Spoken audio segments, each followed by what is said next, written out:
off, welcome back. Isa lang yung first game back mo after quite a while. Yeah, I know. It's nice to be out there playing with my teammates.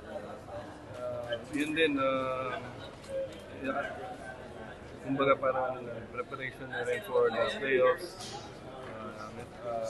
Ayos na maka-isang game ako before. Kasi parang medyo unclear na kung ano talaga yung naging sitwasyon mo. Okay. Pwede bang malaman? Para ma-clear na lahat. So, yun nga, yung nalaglag ako, may parang air na nakalabas sa lungs ko. So, nakalimutan ko rin kung paano sabihin, basta pneumo, media, something sa gitna, dito sa gitna ng chest ko. Pero everything's good naman, hindi naman ako nahirapan huminga. Usually daw kasi nahihirapan huminga pag may ganun. Tapos ang maganda ay naman siya, self-correcting. So, kailangan talaga ng pahinga para doon. So, weird nga yung pangyayari kasi ilang beses na rin ako bumagsak sa racket ko. Never naman ako naka-experience ng gano'n. May mga mas malalang bagsak pa. Ayun. Ingat! For sure, medyo natakot ka rin when that happened. Yeah, actually nung nung nangyari yun, nakalaro pa ako kahit konti. Tapos medyo delay yung effect. Pero anyway, na rin ako, thankful na rin ako sa na ganun lang yung nangyari.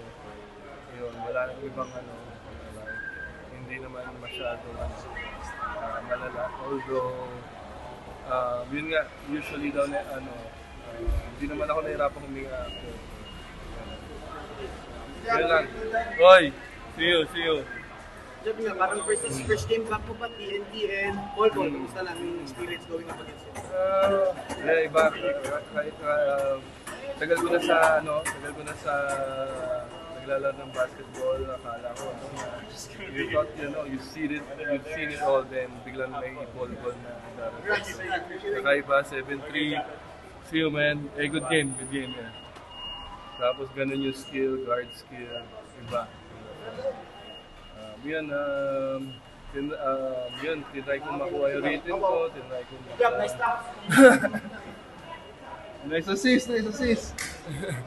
Ginawa ko tinry ko makuha yung rating ko sa loob. So, yun, masaya ako naka-isang game ako before the Sabi na rin ni RJ kasi parang first play of the game pa lang, tinry mo na kagad.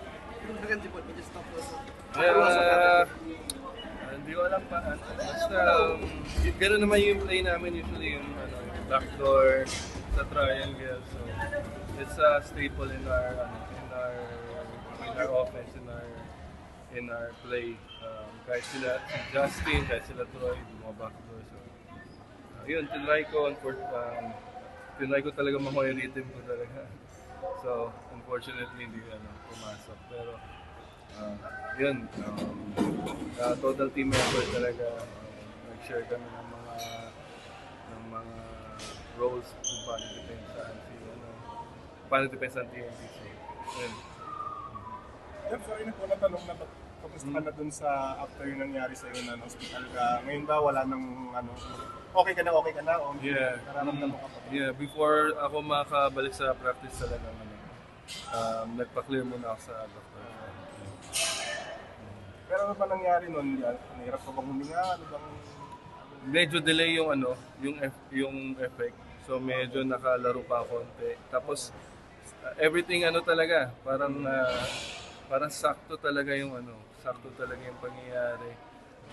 Sakto sinab ako ni Coach Tim. Nung sinab ako ni Coach Tim, doon na medyo basta daming term ng mga PT na. Kumbaga parang medyo nagkulang yung oxygen sa medyo nag-faint ako konti. Pero nung nailabas ko na yung nakabara. Okay na ako, gusto ko pa nga bumalik pero nag-caution na lang, nag-ingat na lang yung PT namin. So punta na lang kami sa hospital. Pero right now, ka na sa playoffs talaga. Wala nang fit na fit ka na. Yeah, well, working hard, lahat naman kami we're working hard para ready kami sa playoffs. So, ayun. Weird lang talaga yung nangyari. Ang dami kong bagsak sa career ko pero hindi naman nangyayari. Yun lang talaga. First time din.